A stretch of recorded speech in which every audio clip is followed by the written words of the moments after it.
in the overall league standings of mage players. Well, I wouldn't even say mage players. All the players in this particular case, the playoffs has kind of done him dirty, like quite a bit. It used to be what, 9 yesterday? Well, that's how the cookie crumbles in the end, but good news, ladies and gentlemen. Seems like we're jumping right back into draft and picking up where we left off. A lot of the bands looking to be pretty similar, as well as the Arlet opening, so it seems like the issue did happen around Todak's opening. You know, it's interesting to see how the bans are coming in from Todak, right? We do see the Franco and Kaja. It feels like it's targeted specifically for Valence after Valence's Franco performance yesterday, which kind of salvaged the situation for SMG in the final moments against Homeboys. And at the same time, I was expecting the Edith pickup, considering the fact that, you know, Todak might be targeting or just denying Valence all his heroes as a roamer to actually kind of put him to the test for SMG. I suppose that's one way to actually look at it. I do feel that Farsa might be a liability, but the overall scaling and raw damage that she has in comparison to something her other counterpart, Yves, there's a very big difference there. I think that in this particular case, SMG Stormy has done a really good job deploying real-world manipulations right at the very edge to make sure that the Feather Airstrike doesn't get its full value in terms of the number of shots. We see the Beatrix, we see the Martis. This is very typical for the side of Team SMG. This is a very default SMG opening. Of course, we don't get to see Arlet all that often, so Smooth will be making a lot of plays across the map. That's something that Todak has already allowed through in exchange for the Joy. Team SMG locking in the Martis and Beatrix indicates that they want the flexibility to instantly start making plays and going aggressive right from the early game onwards, instead of waiting and scaling, which is something that would not work out against a team that can be as unpredictable as Todak. Well, at this stage of the game, we see that Chico Guys is going to be locking in that carry. He knows that he is expecting to see more tanks from the side of SMG, Martis being one of them, Arlot in this case, and I'm pretty sure that Todak is going to start banning out some of the tank junglers. One in particular, Tank-a-lot, needs to go.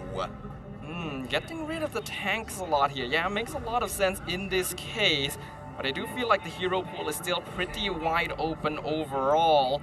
As of right now, Todak looking to be banning for their second phase. Gonna be starting off with the Lolita, so mainly focusing onto Valence's hero pool here. The fact that the Lolita is being removed means that they want to get rid of SMG's ability to initiate teamfights, and of course, the broomstick strategy with the Final Slash and Numenon Blast. Now, I agree with the broomstick strategy, but now, I'm a little bit curious here, because if you pay attention to regular seasons, SMG has pretty much first phase banned the Kadita in every single game thus far, but it was the playoffs, they kind of ignored it. So I'm a little bit surprised that, considering that now at this phase, we know for a fact that Stormy doesn't really play the Kadita, but what are the chances, because of the fact that they have this carry pickup from Todak, they, instead of going for a tanky roamer, they would just go for double mages, which is something that SMG has been shown before during regular season, but it's very minimal. I doubt it. Personally, man, even the fans want the cameraman to notice them. Now, come back to the conversation. I think it's smart that SMG is banning out the glue and pulling it back even further. I'm expecting Team SMG to get another tank, right? If they want to go for the double mages, it's definitely possible, but what's the value in it, right? Getting that Kadita and putting it into the roam position to stop maybe Chico Guys, maybe get a catch onto Moon, does sound like a great idea, but I feel like Todak can stop it at the end of the day, right? What else do they have in store? The Lita is immediately gone, Ruby is also immediately gone. It feels like Todak is the one who might decide, I might actually go for the Yves roam. Ooh, Yves roam would be... actually... When you think about it, it is not a bad idea. The real manipulation would disable a lot of teamfight strategy from Team SMG, and since they've already removed the Numenon Blast as well as Ruby from Valence's hero pool, it seems like Todak is going for that. However, I feel like Arlet and Martis are good heroes to deal with that sort of situation. So while it's still a very viable strategy for Todak, not too sure if they're going to be bringing it out for now. Team SMG gonna ban out the Hellcut to make sure that Todak are not able to blind them from taking the team fight angles they want. Oh, I don't know. Hellcut seems a bit odd. Now, here's a little bit curious problem here. Like, Todak, they're targeting on all of Valence's roam heroes, right? But if you think about the setup here, it feels like, considering that Rival has a very, very long track record of playing Link consistently, these are majorly most of the heroes that actually counters the link except for the Cho. So I wouldn't be surprised to see if Todak decides to pick up the Cho, deny, and then final pick the link just to set it up for rival.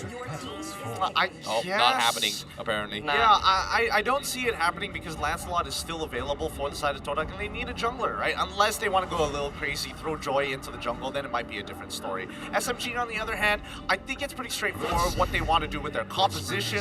Is that an Atlas? No, it's Kufra, thank God. Oh. Yep, one of the few heroes left in Valence's hero pool at this stage. Kufra gonna be really good at stopping the Joy and Lancelot, but it's gonna require Valence to really know how to utilize his resources in order to disable both. SMG has a good amount of CC here, and well, we did pose this question before the game. It's gonna be Stormy playing on that Lilia. I think with Lilia, you can get away with quite a lot. I'm not seeing a lot of CC from the side of Todak. We don't know what the support option is going to be. If they want to, they can absolutely go for Cho, and I don't think it will be too difficult, but that's why we see the deterrence from the side of SMG. They like to do this on the blue side. They like to reveal they would like to reveal heroes that deter their opponents from actually selecting them, forcing them into that corner, but it means that Todak is going to lock in Atlas, knowing that they want a team fight, knowing that they need some form of CC. If he's going to lock down one person, you might as well lock down a bunch of people. Well. Seeing the Atlas, the crowd is reacting. You did call it just moments before, but it's on the wrong side. But still, good shout there, considering the fact that SMG has got to fight in towards a Fatal Links and force Purifies on their heroes. This is not going to be an easy task for them if you think about it. Absolutely not. Going into game number 1, I'm seeing some very solid drafts overall. Todak gonna be coming out on top a little bit in terms of kill pressure, but SMG having much more utility to make up for it. Massive amounts of CC in Arlet, Martis, and Kufra that allow them to control the battlefield. However, Todak has higher mobility, which will allow them to avoid fights altogether and use the threat of Yumes and the Fatal Links to try and deter Team SMG from controlling the flow of battle and potentially giving them the chance to scale up for the late game. Well, ladies and gentlemen, the grand finals of MPL MY Season 11, a full best of 7. This is game 1 between SMG versus Todak, and we are knocking with a pause. Okay. Man, Okay. I love that we have a full house here at Stadium Juara. The collective, oh, from the audience, that was satisfying. You know, it's I don't know if it's the audience. Sometimes don't you feel the heat that's going on? It might be just a little bit of a temperature problem, you know? Bit once they reach the grand finals, knowing, hey, we're gonna make it to the international stage anyway, so it's okay to relax a little bit, try out something since it's the best of 7, and then get caught off guard. But no longer do they have that leeway here. Only one team can qualify to MSC, and we're already seeing how the drafts are set for that. This is not an experimental Todak. This is not an experimental SMG. I agree. It's a brand new revolution. Season 11 is special. But without further ado, the Marshals have called the game, and we are heading into game number 1 of the grand finals. Finally. And I'm excited to see how things are going to go down here. But to start things off, Momo having a level lead and Smooth getting chipped apart. That's gonna be interesting right there. Of course, Smooth hasn't been able to clear his EXP cannon minion yet, so he'll be able to reach level 2 pretty soon. Interestingly enough, gonna be keeping it near his tower, so freezing the wave to make sure that Momo cannot poke him out before level 2, maybe even level 4. Oh, hold on. Oh my goodness, Moon almost getting chipped off as well. Balance. Gonna be backing out a little bit, but you can see that there is a lot of harassment coming from Todak, but at the same time, SMG, they're being a little bit more proactive now. I mean, proactive or not, they're basically doing nothing here. Like, nothing has been achieved so far. It's about creating those openings, creating those moments like this one. Nope, not gonna happen just yet. Nobody wants to make that very first move. Making that first move does require a bit more confidence, a bit more resources at this stage. And both SMG and Todak know that in terms of their lineup, they're actually fairly evenly matched. So they're not going to force anything, they're not going to try and punish anything. Because there is nothing to punish as of right now, the goal is to safely hit level 4 on all of their heroes to contest the first hurdle. Speaking of that first hurdle, I mean, 3 more seconds, we're seeing that both sides haven't really developed any sort of advantages. I mean, you expect at least the mid laners to be the EXP.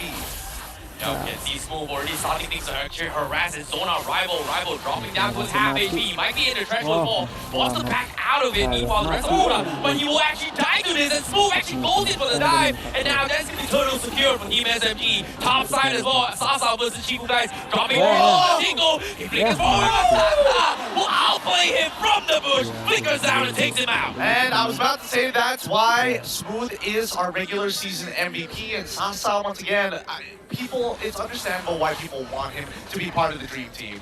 Yeah, that was just a series of mistakes by Todak there, no doubt about it. Firstly, Rival underestimating the amount of damage from Smooth. I don't think they've gotten a lot of experience playing against the Arlet, considering how often it is banned out. And even though Momo was doing a good job of trying to zone out, Subway is tanky enough that he can just contest the turtle as long as Rival is not there. And unfortunately, Chico guys trying to ego challenge Sasa got denied by the brush in the side lane and reversed on, giving Team SMG a nice early lead, but they still have to keep their wits about them. Now, speaking of which, the overall composition of Team SMG, we've seen this before. When you have that Beatrix, you want to start zoning out your opponent, and because Sasa at least got that very kill onto Chiku guys in that 1v1, I'm expecting Team SMG to be shifting all of their resources towards that side of the map. If Beatrix can break tier 1s, get the entire gold plating as well, he's going to be so far ahead of the game, and then the lane swap happens and the snowball begins. I feel like they would have some concerns about rotating too many people over though, because that also means they would attract a lot of attention from Todak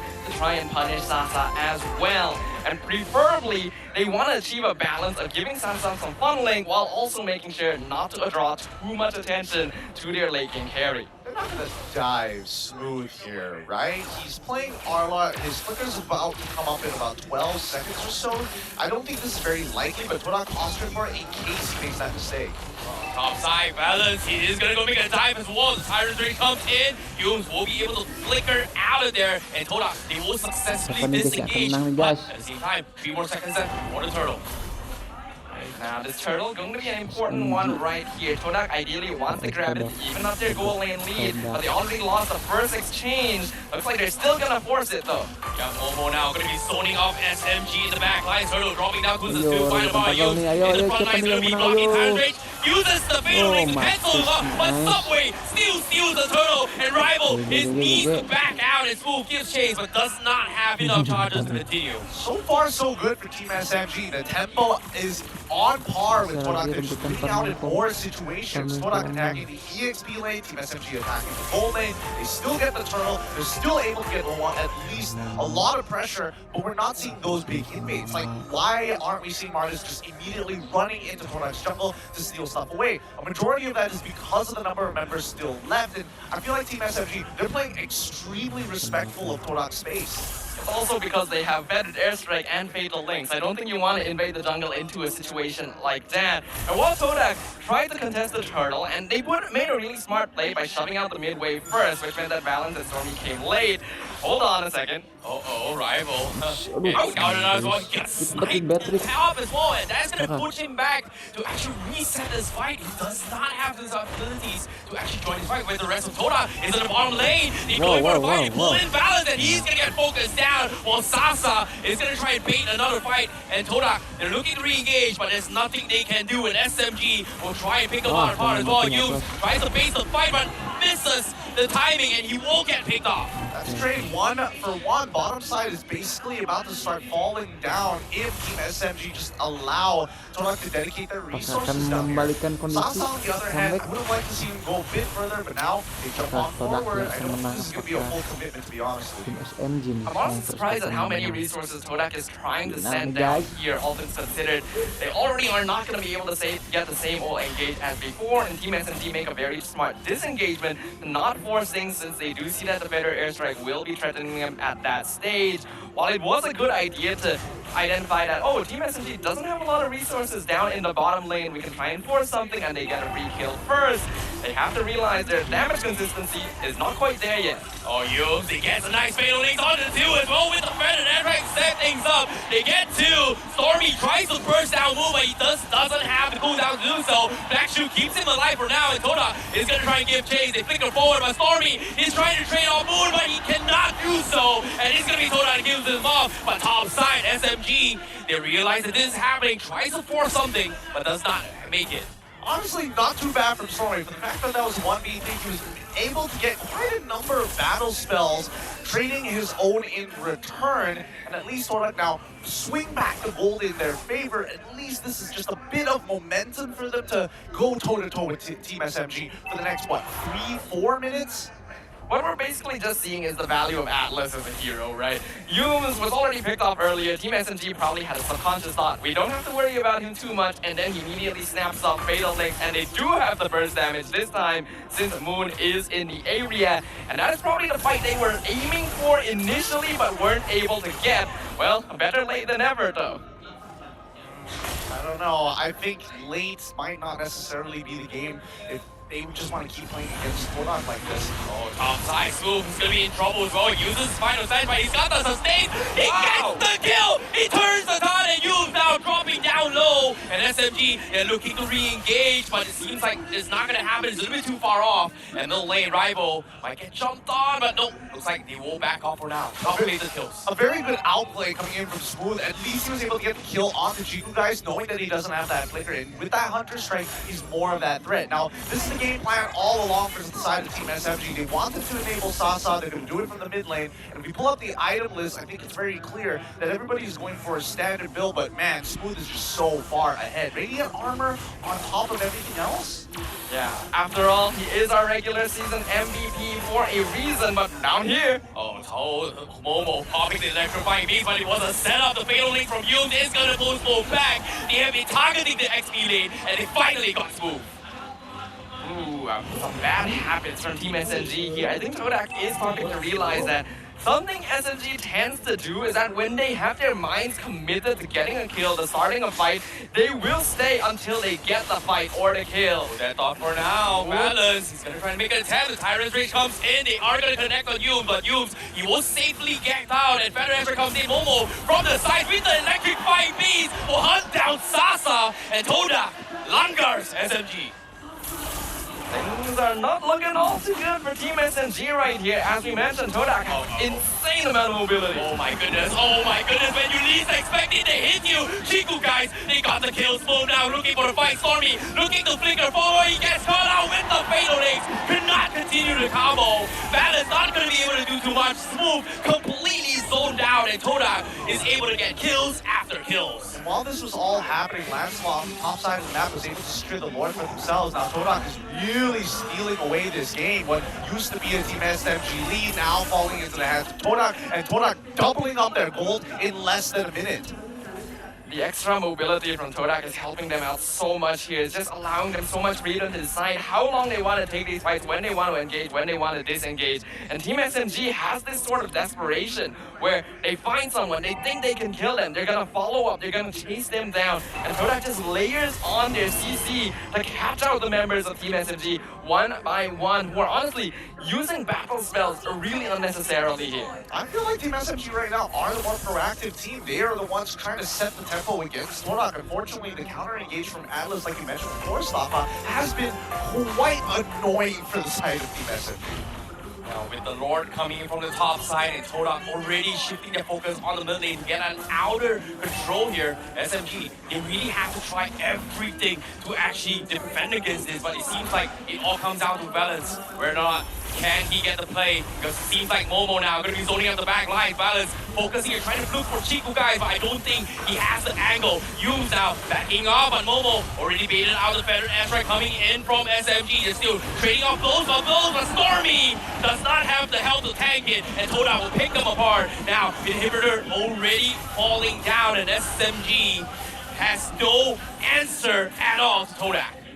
I don't think Todak is going to push any further than this. If they do, they're really just overextending. You might as well starve them out. You have the 6k gold lead. Just maintain it. They are going to hit their item power spike so much faster than Team SMG. If you want another inhibitor, just give it to them. Now Balance thinking about going for the dive again, but seems like he has to back out. But Yums goes for the fatal link, pulls full back. They burst him down. Subway gonna be caught in the crosshairs, and they get two. Stormy forces the black shoe out of there. Balance gets a 3-man knockout, but where's the follow-up? It's gonna be Stormy that comes in to burst him down, but at the same time, he just doesn't have the health to fight fight against Chiku Gangs, the man who fears death. Sasa pumps his ult, clears the minutes, but there's no damage. Chiku's gonna kill him off. He gets the maniac from Todak, and just like that, game 1 in the hands of Todak. A fast game here coming in from Todak. They started off a little slow, but man, the escalation, the pressing of issues, great punishes from Gooms. That's just really smart decision making, really smart gameplay from Todak, identifying the weaknesses of Team SMG, not in their draft, but their tendencies as players, as a team, and making sure that they delay their utilities and resources to catch out SMG, constantly putting him in a position of having to figure out, do you engage or do you wait for a better opportunity? And I think, Todak, they got the formula down. They knew that Team SMG was going to try and be proactive. They knew SMG wanted to get Beatrix ahead, and especially exploiting some of the more bad habits from the side laners. It's really tough here, but it is the grand finals, and I'm extremely excited to see how they will be able to adapt. But as of now, it seems like it is going to be back to the drawing board for Team SMG. Meanwhile, Todak coming in very strong. Seems like the rest that they had and the time they've had to observe the full 5 games coming from SMG is starting to pay off just off this first game. Well, that begs the question, was it a draft issue, Safa, in this particular game? Because the way that I see it, I feel like Todak, they had an idea going for them. Team SMG's draft wasn't that bad either. This was 100% not a draft issue. The drafts were even, they could have been executed differently to achieve victory in their own respective ways. In this case, Todak were just smarter in deciding how they wanted to face off against Team SMG. They know SMG are aggressive. They want to look for fights. They want to pick people off before initiating. They always split things up. Smooth and Balance operate individually. You can use that information. You wait for one of them to engage. You catch them off guard. If they don't engage, you wait. You don't force a fight because they will. It's funny, right? Considering how they have this focus where they're actually going to the bottom side, focusing on smooth, and then after that, when they try to force a fight, it feels like it's a little bit iffy all over, but at the same time, make some sense with this. What about the items here? Did it play a factor? I mean, at least for Yooms it did. By the time he did get his fleeting time, he was able to use his ultimate, at least get a cooldown discount from it, but only towards the very end. Most of the time, we don't get to see that mega value where it's like, oh, I get 1 ult, I get like 3 assists, I get to use my ult again. No, nothing too crazy. With the double the kill score, 14-7, 12 minutes into the game, by far one of the fastest games we've had here at the playoffs so far. Yeah, we've become quite used to long games here, so it's quite interesting that Todak is able to close things out so effectively. I like their itemization. Yooms going for a pretty greedy second item fleeting time because Todak here is valuing their utility over survivability. They want Yooms to have this fatal links as often as possible, and in exchange, Momo goes for Genius Wand into the Holy Crystal instead of other magic damage items because he's actually getting farmed enough that he threatens the backline of Team SMG. He's basically telling them, you gotta have a Tina shield as well if you want to deal with me. Exactly, and I think even if they wanted to go for the Divine Glaive coming in from Momo, I think that should have been more than enough to punish people who decide to commit to at least Radiant Armors. Now, on the other hand, I will say that Moon, especially when he's up against Stormy in this Lilium versus Farsa matchup, Farsa is a little bit more favored. Higher damage, higher mobility. At the very least, we can tell based off of his KDA, Moon coming off with 12 assists, he's been affecting the side lanes more effectively compared to Stormy, who, again, slower on the rotation because he doesn't have the wings by wings and doesn't have that natural range. As soon as Moon gets into position by Brush, Feather Airstrike straight away. Well, we have to look at who the MVP is despite the dissection there from you guys. Well done. But now, the MVP for that match here is going to be none other the man, the myth, the legend himself. Chiku guys on his carry with a 10-2-3 KDA, kill participation of 93%. Completely full funnel into this game. 12 minutes a game. Actually max slaughter, which is kind of crazy if you think about it. It is crazy, and of course, you look at his GPM and you can explain why he has so many items at this stage. Chiku guys, there's a reason why this player is a legend in MPL and why there's reason he's our SEA Games representative in the marksman position, even though